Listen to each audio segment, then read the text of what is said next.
Rising onion prices have made many a previous government weep, and the new government is also facing a trial by fire as food inflation has now soared to a 5-month high. But there is some immediate relief on the horizon. India's biggest onion market in Nasik will reopen tomorrow after labourers called off a 10-day strike.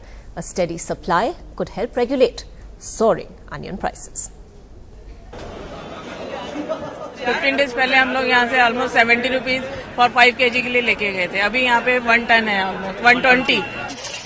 The politically sensitive onion, the first big test for the Narendra Modi government, a direct challenge to the Prime Minister's promise to control inflation. But the rising prices across the country once again hurting the Aam Aadmi.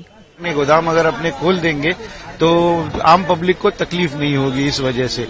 अब माल जब नहीं आएगा तो माल खामा खाई जब कम पड़ेगा तो महंगाई बढ़ेगी जरूर. Meanwhile, as the opposition taunted the government, the Finance Minister Arun Jaitley urged state governments to act against hoarding, hopeful inflation would come down. यही भारतीय जनता पार्टी के लोग कहा करते थे कि ये केवल केंद्र सरकार की वजह से ये इन्फ्लेशन है. तो आज 15-20 दिन के अंदर अंदर ही एकदम से कारण कैसे परिवर्तित हो गया. Concerns over inflation even greater, with the possibility of a below normal monsoon and the crisis in Iraq threatening to further push fuel prices.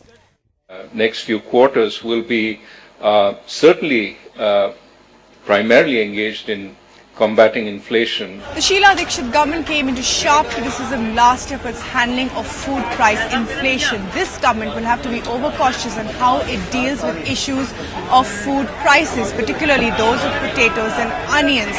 Both sellers and customers say that short-term management will just not do. Issues like hoarding, middlemen, and of course rising inflation in general will have to be dealt with. Here in Okhla Mandi, New Delhi, with camera person Stephen Bhairavi Singh for NDTV.